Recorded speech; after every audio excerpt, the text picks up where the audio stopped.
Assalamualaikum warahmatullahi wabarakatuh. Selamat malam teman-teman dan Pak Jafar. Today, my team, Kelompok 2, will be analyzing a very popular brand that we've seen probably in all malls, and it's called Uniqlo. I thought, why not analyze a fashion brand that's known for its high-tech textile quality so we as designers could understand behind the scenes of their making as well. So as we can see, Uniqlo shares a very positive clothing line message. Like here, it says lifewear, but it's simple and made better. Okay, next page. Okay. And here we can see that we have the members, right? Ada Latifah, Salma, Nurul, me, myself, Ines, and Alia Zahra. And in here, we're going to be covering several topics today, including Uniqlo's profile to their contribution to the Industrial Revolution 4.0, their implementation on Masyarakat 5.0, and then dampak dan tantangannya, their best practice and lesson learned, and finally, kesimpulan mereka. Ya, silahkan Nurul. Oke, thanks Ines.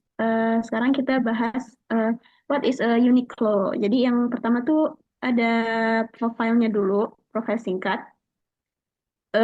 Company name itu Fast Retailing Company. Uniqlo is its main division. Jadi Uniqlo ini divisi utamanya. Nah, selanjutnya ada year founded, tahun berdirinya. Awalnya tuh Uniqlo eh, berdiri pada tahun 1949 dengan nama Men's Shop Oguri Soji. Nah, terus pada tahun 1984 mereka rename jadi Uniqlo. Pendiri Uniqlo ini Tadashi Yanai. Terus slogannya itu Life Wear. Next. Selanjutnya ada brand description. Nah, Uniqlo is a globally renowned Japanese apparel retail brand. Its core philosophy is lifewear. Uniqlo ini berfokus pada simple, high quality, functional dan uh, desain yang universal. Terus mereka tuh kayak desainnya itu nggak musiman yang kayak trennya itu sebentar gitu loh. Terus lanjut ada karakteristik. Nah, yang pertama ada emphasis on quality and function. Maksudnya itu mereka kayak mengembangkan teknologi fabric, teknologi bahan seperti heat atau menghangatkan. Terus ada algorithm, sejuk dan nyaman. Terus ada ultra leg down, yaitu jaket ringan. Terus yang kedua ada minimalist and versatile design. Nah, ini tuh mereka pakainya itu mudah dipadu-padankan dan cocok untuk berbagai kesempatan. Terus selanjutnya ada affordable pricing. Mereka itu kayak menawarkan nilai yang terbaik dengan harga yang masih wajar gitu loh. Jadi mereka kayak eh, kayak ada kualitas, ada barang gitu. Nah, terus selanjutnya ada apparel for all age. Nah, yang ini mereka menyediakan kayak produk-produk yang eh, ses- yang bisa dipakai oleh cewek, cowok, terus ada anak-anak dan ada bayi gitu lah. Jadi mereka menyesuaikan, jadi mereka menyediakan semua apa produk sesuai dengan berbagai macam usia. Next. Oke, sekarang kita memasuki Industrial Revolution 4.0 in fashion and Uniqlo as the study case.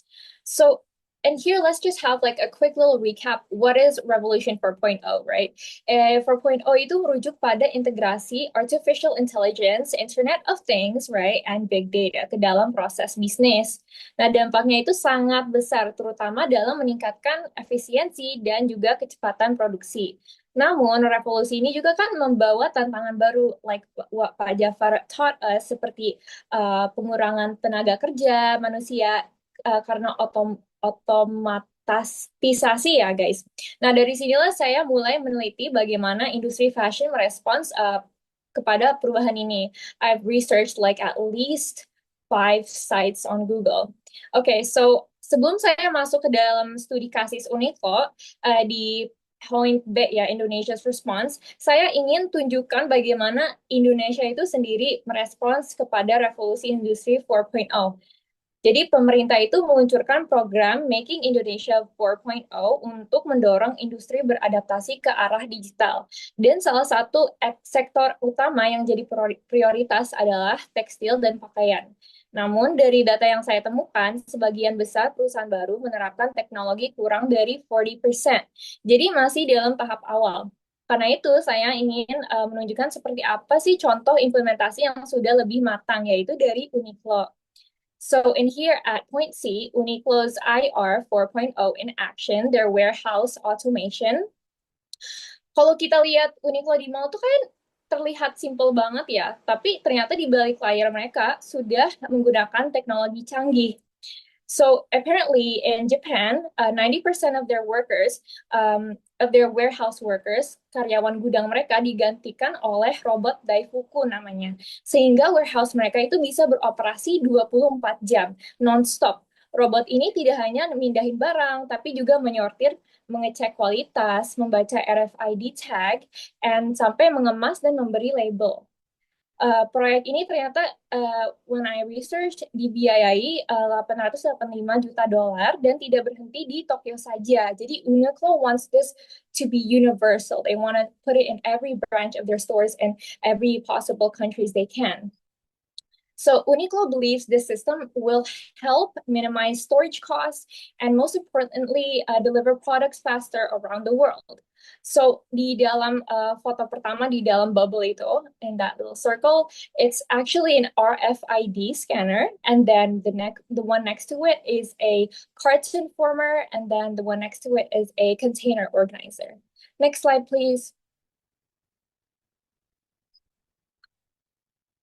Nah, di sini tuh ada video dari Uniqlo sendiri yang basically just like display to everyone what's going on in their warehouse. It's really cool. We should definitely check it out maybe sometime later. I think for the Zoom meeting, next slide aja.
Oke, jadi sekarang memasuki the digital consumer retail transformation.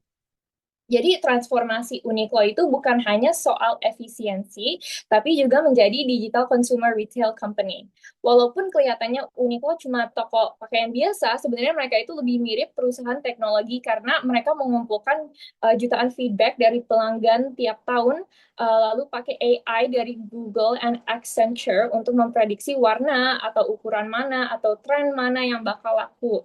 Nah, di toko mereka pakai RFID, and it's basically in the picture on the left. It's basically like kita bisa nge-scan semua barang gitu loh, tanpa harus satu-satu. Sistemnya juga otomatis ke-update stok. Semua data dari pabrik, gudang, sampai toko itu disambungkan lewat ERP berbasis Google Cloud. Jadi mereka bisa ambil keputusan dengan cepat. Jadi teknologi bukan cuma untuk efisiensi, tapi untuk bikin belanja lebih lebih cepat, nyaman, dan juga akurat. So this is how Uniqlo basically uses data to predict and serve customers, making it a not only fashion brand but also like a consumer retail company as well. As we can see, there was an RFID scan, and then they work bareng with Fast Retailing and Accenture, Google AI, and ERP. Okay, next slide. Next is the supply chain and ERP efficiency. This is for the smart operations. So Uniqlo itu menyadari bahwa masalah terbesar mereka bukan cuma desain atau pemasaran, tapi sistem rantai pasok juga. Dulu mereka pakai metode manual kan, jadi sering salah prediksi stok. Kadang barang laku malah kosong, yang nggak laku malah numpuk. Jadi setelah masuk ke era Industry 4.0, mereka mulai pakai Google AI, the one that I just explained, and Accenture untuk planning. Lalu bekerja sama dengan perusahaan teknologi seperti Toray and Daifuku buat percepat produksi dan juga distribusi. Now, basically, Toray Industries is a Japan advanced materials and textile manufacturer. Jadi, they specialize in high-tech fabric, smart textiles, and synthetic fibers, and then innovation in performance clothing. Basically, what Nurul said about the high-tech, yang airism, terus ada juga yang breathable wear kan, terus ada juga baju untuk misalnya musim dingin. Nah, they specialize in that. And then basically, Daifuku, the one that I mentioned before as well, is a Japanese company that specializes in warehouse automation systems. Basically, they build robots and smart logistics infrastructure for factories and distribution centers. So while Toray handles the fabric materials, Daifuku handles the movement of those materials inside Uniqlo's warehouse. Gitu.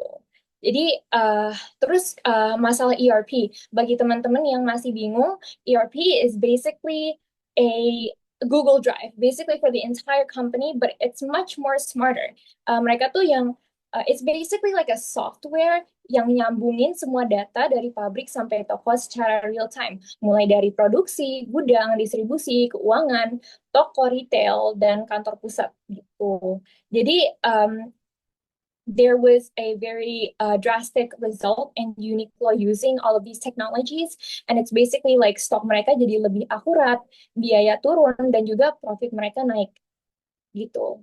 Jadi mereka bisa dibilang sih mempunyai rantai pasok fashion paling efisien gitu. Ya, makasih. Lanjut. Selanjutnya itu ada implementasi konsep masyarakat 5.0. Jadi konsep ini itu berpusat pada manusia dan teknologi untuk meningkatkan kualitas hidup. Dengan mengintegrasikan teknologi canggih untuk memecahkan masalah sosial dan mencapai masyarakat super pintar yang aman, nyaman, dan berkelanjutan. Dan untuk Uniqlo ini ada beberapa implementasi konsep masyarakat 5.0. Yang pertama itu dari point human-centered innovation. Konsep Lifewear yang diusung oleh Uniqlo itu berfokus pada penyediaan pakaian harian yang ultimate untuk kenyamanan. Dengan menggabungkan desain yang mudah dipadu-padankan dengan bahan berkualitas tinggi dan fungsional. Bersama perusahaan Toray, Uniqlo juga menghasilkan berbagai produk pakaian dengan teknologi yang inovatif dan tentunya fungsional. Di antaranya itu ada Hitek. Hitek ini adalah pakaian yang berbahan tipis tapi hangat. Jadi yang biasanya pakaian hangat itu tebal dan mungkin berat, tapi bisa eh, jadi ringan dengan teknologi heat tech ini. Terus kemudian yang kedua itu ada airism, yaitu menggunakan serat Kurpo, yaitu serat selulosa dari katun yang diperbaharui. Nah, airism ini tuh menghilangkan kelembapan dan panas dengan cepat, jadi cocok untuk daerah tropis dan lembab kayak di Indonesia. Yang selanjutnya itu ada ultra light down jacket. Nah, ini tuh jaket yang berbahan serat sintetis Pavtec. Jadi Pavtec ini juga eh, pengembangan teknologi dari Uniqlo. Ini tuh dia meniru bulu angsa yang ringan dan hangat. Terus juga ada teknologi nanodesign, yaitu untuk tahan air sama eh, Uniqlo juga menyediakan eh, mengelola sistem daur ulang untuk material ultra light down ini. Nah, selanjutnya itu ada poin sustainability. Jadi di Uniqlo itu ada Uniqlo Studio, yaitu layanan khusus dari Uniqlo yang bertujuan untuk memperpanjang masa pakaian. Ini juga berkaitan sama konsep lifewear yang diusung sama Uniqlo, yaitu melalui perbaikan atau repair. Jadi kalau ada misalnya kancing yang rusak itu bisa diperbaiki, ataupun ada resleting yang rusak itu bisa diperbaiki. Terus dengan pembuatan ulang atau remake itu bisa dengan bordir atau teknik sashiko. Kemudian juga donasi pakaian melalui reuse. Nah, inisiatif ini merupakan bagian dari komitmen Uniqlo untuk keberlanjutan dan untuk mewujudkan masyarakat sirkular dengan memberikan kehidupan baru pada pakaian. Nah, selanjutnya itu pengadaan bahan baku, salah satunya itu bulu angsa yang bertanggung jawab. Jadi Uniqlo itu mendukung standar bulu angsa yang bertanggung jawab untuk melindungi dan meningkatkan kesejahteraan angsa dan bebek. Jadi dia udah pakai standar internasional yaitu RDS yang membantu memastikan bahwa semua aspek eh, pembiakan, pemeliharaan sampai hewan-hewan itu diambil bulunya eh, itu nggak menyiksa hewannya gitu. Selain itu, Uniqlo juga ngadain proyek yang eh, berhubungan sama keberlanjutan, berhubungan sama eh, lingkungan, yaitu konservasi laut untuk mengurangi sampah dan konservasi hutan untuk menanam dan melestarikan pohon yang bertujuan mengurangi emisi karbon dioksida. Yang selanjutnya itu ada customer experience and personalization. Itu dari Uniqlo itu ada Utimi. Utimi ini program yang memungkinkan pelanggan untuk membuat desain sendiri dan ini sehingga memberikan pengalaman kustomisasi yang unik dan personal. Jadi pelanggan itu bisa desain sendiri dan bisa cetak langsung produknya. Yang selanjutnya itu ada personalisasi e-commerce. Jadi Uniqlo itu telah mengubah total platform e-commerce-nya dengan fitur-fitur yang personal, didukung oleh masukan pelanggan setia untuk memberikan pengalaman belanja yang cepat dan nyaman. Yang terakhir itu ada analisis pelanggan. Jadi Uniqlo itu juga eh, menganalisis basis pelanggan yang kemudian digunakan untuk menentukan strategi pemasaran digital supaya sesuai dengan kebutuhan konsumen. Selanjutnya, inklusi sosial. Uniqlo ini mengadakan yang pertama itu Peace for All Project. Ini proyek yang melibatkan tokoh-tokoh besar yang merancang kaos dengan pesan perdamaian. Hasil dari penjualan kaos ini disumbangkan ke organisasi internasional yang membantu korban kekerasan, diskriminasi, konflik senjata, dan kemiskinan. Selanjutnya itu ada The Heart of Life Wear, yaitu mendistribusikan 1 juta item heat tech yang tadi produk mereka dengan teknologi yang bisa menghangatkan tapi ringan itu dibagikan ke mereka yang membutuhkan.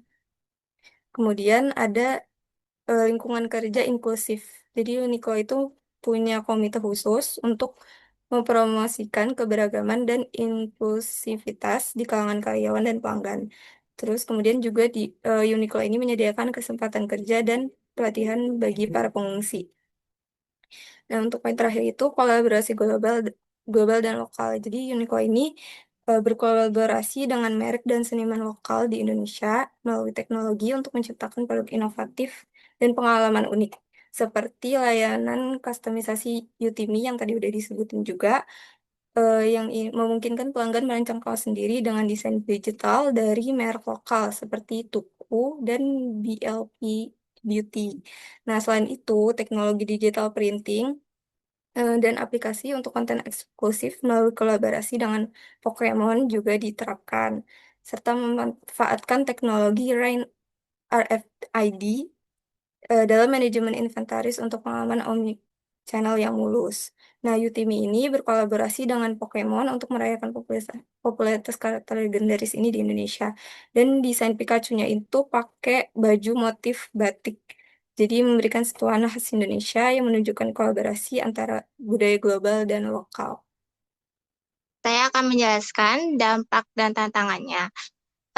Efisiensi operasional ini yang pertama itu maksudnya dengan penerapan teknologi Uniqlo dapat mempercepat proses produksi, distribusi, dan manajemen stok ini membuat operasional menjadi lebih hemat waktu dan biaya.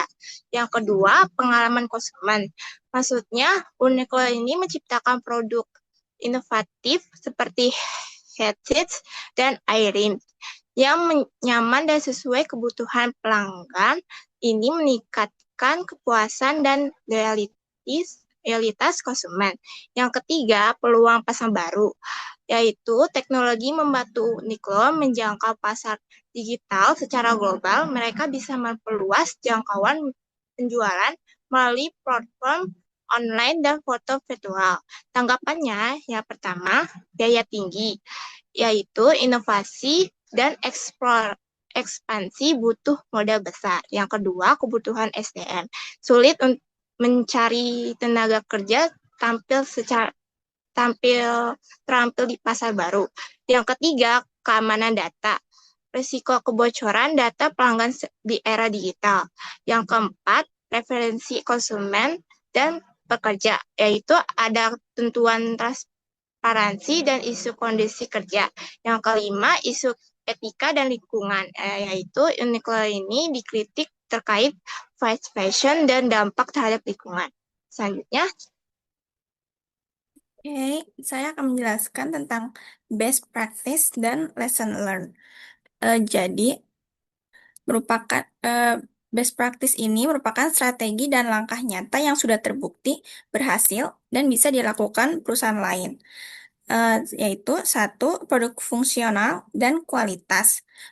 Menyediakan pakaian dasar liveware dengan teknologi kain inovatif seperti Heattex, Airism yang nyaman dan tahan lama. Yang kedua, harga terjangkau dan value-nya jelas. Produk berkualitas dengan harga kompetitif sehingga konsumen bakal merasa kayak, oh ini tuh worth it banget. Lalu kolaborasi dan edisi terbatas. Menarik perhatian pasar dengan edisi khusus dan kerjasama dengan desainer atau merek terkenal. Rantai pasok efisien. Memanfaatkan data untuk mengontrol stok dan distribusi agar meminimalkan kerugian. Sustainability. Daur ulang Uniqlo, penggunaan bahan ramah lingkungan, dan komitmen sosial. Omnichannel, integrasi toko offline dan online, termasuk aplikasi serta e-commerce. Brand konsisten, filosofi liveware selalu dijaga dalam setiap aspek produk dan pemasaran. Lesson learned, hal yang pernah menjadi kendala menjadi Uniqlo dan bisa jadi pembelajaran bagi perusahaan lain. Ekspansi yang terlalu cepat bisa gagal jika tidak menyesuaikan diri dengan budaya dan kebutuhan lokal. Basicware perlu diselaraskan dengan tren agar tetap diminati pasar, terutama oleh para generasi muda. Citra murah harus diubah dengan menjaga mutu tinggi dan komunikasi merek yang kuat. Sustainability dan digitalisasi adalah tuntutan yang tidak bisa diabaikan agar merek tetap relevan. Terakhir kesimpulannya, yaitu Uniqlo ini adalah merek fashion Jepang yang sukses berkat fokus pada konsep lifestyle, yaitu pakaian kasual dasar, berkualitas tinggi, fungsional, dan inovatif, yaitu seperti teknologi, heritage, dan iron, serta tahan lama dengan harga terjangkau. Kesuksesannya juga didukung strategi pemasaran yang menggabungkan inovasi produk, konsistensi brand, dan adaptasi lokal untuk memenuhi kebutuhan pelanggan yang beragam secara global. Thank you guys so much for your attention. I hope you guys can learn a thing or two from Uniqlo's strategy in maintaining a high quality and high profitable fashion brand, ensuring comfortability, sustainability, smart collaboration, seperti inklusivitas as well. And a thing I want to add is we can learn yes, using technology tactics to gather data is very beneficial and practically putting it to fair use. But as for the warehouse robots, we think masalahnya bukan robotnya, tapi bagaimana perusahaan ini tuh bisa menangani transisi. Kalau misalnya Uniqlo hanya menggantikan pekerja lalu dibiarkan saja, yang jelas itu tidak adil ya teman-teman. Tapi kalau misalnya mereka melakukan retraining, memberikan upskilling, dan juga memindahkan pekerja lama ke posisi baru seperti maintenance robot, quality control, atau customer service, maka otomatisasi ini tuh bisa dilihat sebagai evolusi, bukan pengusiran sumber daya manusia. Although more efforts on ethical labor management from their side would definitely be appreciated. Thank you so much. We learned so much today. Wassalamualaikum warahmatullahi wabarakatuh.